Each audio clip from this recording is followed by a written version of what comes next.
Let's animate a dragon! Don't we all love dragons? I for sure do. From the smaller ones, to the bigger ones, to the even bigger ones, and the biggest. The way they fly and the way they can just burn the whole city to the ground. Well, let's not do that. We already did that anyways. Let's now really focus on the flying and how size matters. So let's put my shoes on because I want to have a fantastical background that fits with dragons. So let's go to the Baldwin Hills in Culver City. I'm lucky because it's beautiful green and covered in flowers. It feels like I'm in the Shire. As usual, Sandra is my DP and does a great job.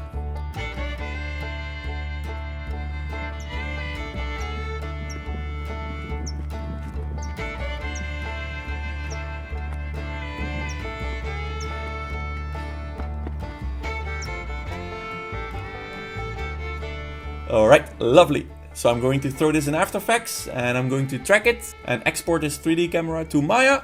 And now we can start building a nice 3D stairs. Bloop, bloop, bloop, bloop. Really simple, add in some domes for the grass.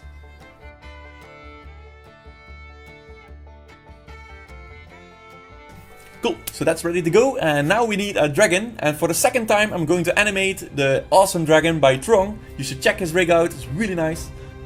It has a lot of detail and it's really easy to use. And for my body double, once again I'm going to borrow 3D Me from King Kong. So let's import it all in the scene, and here we go. Let's scale down the dragon a little bit, put him there. So this is where we're gonna start, and let's put me here and snap the dragon to me. So just to see a really rough placing of where they're gonna be. Yep. Let's have him more like grabby hands or legs, feet. Alright, let's move this head a little bit. So I'm doing a really rough first pass just to see how this is gonna look like before I make too much changes and too much time is wasted. Let's add in the hole where he's coming from, the house of the dragon. And let's tweak those wings a little bit.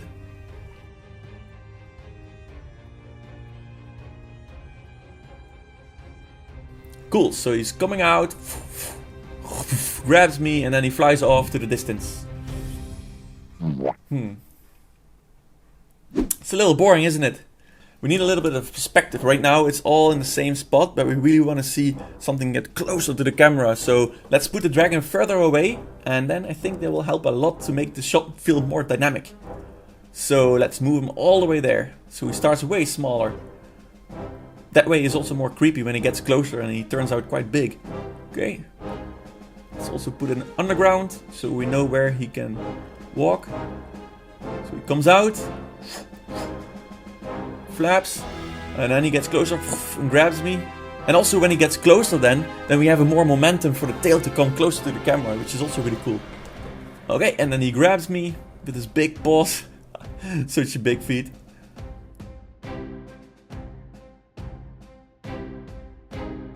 So now I have to make sure that when I get grabbed from here, I need to make sure that I'm getting out of that pose in a nice way. So the momentum makes sense.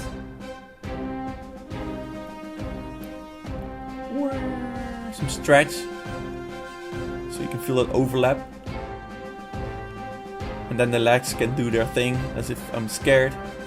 And also now let's put that tail a little bit more like this, so he really swooshes by. He almost wipes the screen.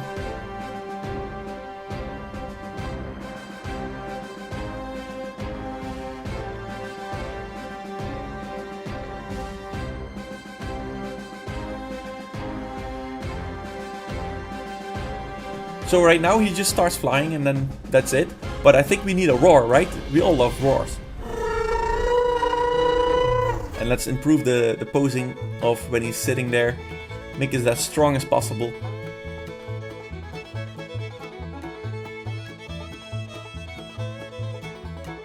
And with every step we see the wings bounce.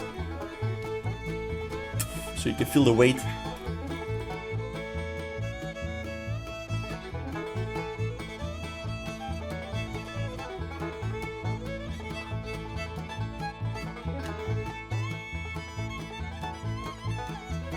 Cool.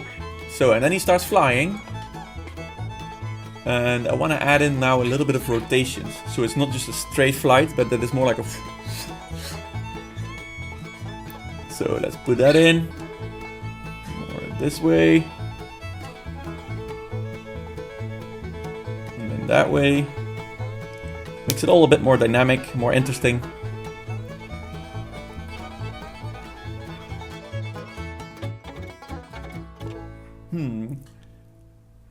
I think the wing can be way slower because it feels a little bit fast now for the size of this dragon. Because the bigger the dragon, the more it affects how it flies. Actually, let me show you. Let me put on my lab coat so you think I'm smart. And let me explain to you a few factors that play a role. So, first of all, air resistance. So let's have a look at this. Look how two identical papers fall totally different because of air resistance. The bigger surface will move slower, just like the wings of a bigger dragon. The bigger the wings, the bigger the surface, and the bigger the air resistance. You see how the bigger the wings, the more air it will catch? But if we go smaller, like really small, then it won't have any air resistance and it just pierces right through the air. Aside air resistance, aerodynamic challenge comes into play. So for example, when you put your arm out of the car, you will feel that when you put your bigger surface, you get more drag and you feel more turbulence. Having to deal with this as a bigger creature means that you have to make way more calculated wing flaps. So if you look at, for example, this eagle, he has really nice calculated flaps, very controlled. But if you look, for example, at Jimmy, he's way all over the place and he's also way more agile as well. But another thing that plays a big role with big animals is energy conservation. Because when you study animals, you will see that when you go to the zoo, all they do is doing nothing, right? They're just laying around being lazy, but actually they're just preserving energy for when they have to attack and when they have to be really fast. So for big birds or for dragons, that means that they have to do slower, fewer flaps so they can have a more efficient flight and they can fly for a little bit longer. So birds like Jimmy don't really have this problem, but the bigger the bird or the bigger the dragon, the more efficient they have to be because they have to really preserve their energy. And another way that birds use this actually, like vultures, they use hot air patches in the air to stay afloat. So whenever they, let's say this is a hot air patch and then Jimmy flies above. Yeah. Next one, inertia. See how this bigger stick takes way longer to get moving compared to the other one?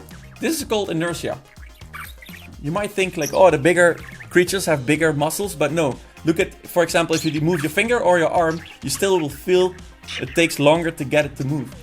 And now think about dragons, they got so much body, they have to start moving. It takes forever, so there is a point where the dragon gets so big that it just becomes unrealistic to fly. And that actually brings me to another point, wing loading, which means that the bigger the wings, the less flaps it needs to get in the air. But if the wings are really small compared to the body weight, like for example an ostrich, it wouldn't be able to lift off the ground. But if you have a bird that is light enough, but it has also small wings, that also needs to flap a lot, like for example the finch or hummingbird. And this actually brings me to the last one. The biomechanics just play a really big role because at some point the creature is just so big and so much flesh and meat that needs to be lifted up in the air, moved around, that the inertia is just too big and it just becomes unrealistic to fly such a big creature. This is something that I actually bumped into when I was animating the rock. It was a little bit weird to animate something so big that maybe just wouldn't even be able to lift from the ground. Okay, Jimmy, enough theory. Now let's have a look at some real dragons. Let's go! Alright, we're here. Whatever you do, stick with me because it's not safe. Alright, let's have a look at the first dragon. Look at this, so small, the size of a dragonfly. Look at this tiny little body, so aerodynamic, so small, there's no drag yet, and 200 flaps a second. Compare that to the budgie, for example. Here, the budgie-sized dragon has only 2 flaps a second because of the air resistance. Now when we... Oh, Jamie, be careful! Now let's look at the eagle-sized dragon. See how the body becomes more bigger, so there's more drag and turbulence in the tail. And now the bigger and bigger we go, we see more inertia coming into play until it gets so slow and so impossible almost to fly for a dragon that the biomechanics won't allow it to fly anymore. Conclusion, size does matter. In animation. Let's move on. Alright, so now let's finish it up. So let's move those wings up, and this up now, a bit slower. Let's move these there, and let's add in those overlaps so we can really feel that drag of the wind and the air resistance because there are big wings. Still feels a little bit fast here. So let's slow this down, move it there. Yep. Cool, and now let's move his head, because he needs to aim at me, at his prey.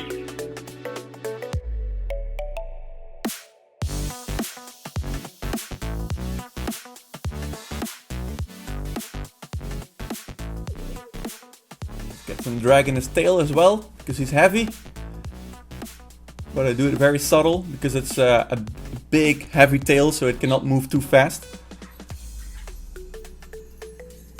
Some overlap on the wing tips.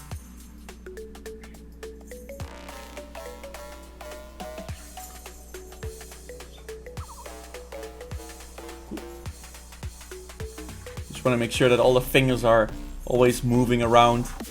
And try to have some offset from each other, so you really feel that wind going through the wings.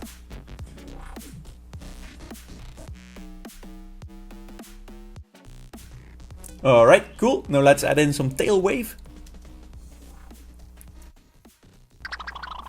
Sweet! And now let's render it out.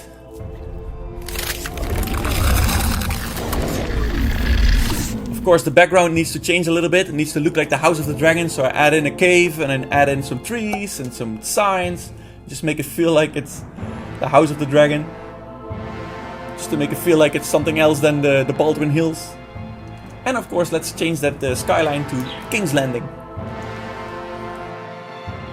Yeah, we're done. Let's have a look at the final result.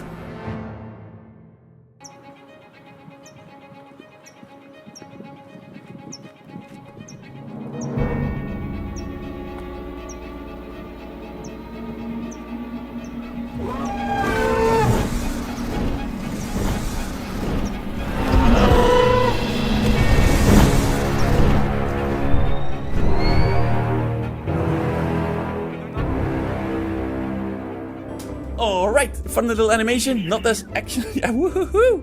Not as action-packed as usual, but I hope you enjoyed watching this. Let me know in the comments. And if you like this, please hit the like button and let me know in the comments what else would you like me to animate. Also, if you're interested in seeing more of how I animated this, check out my masterclass where you can see over 10 hours of me animating this.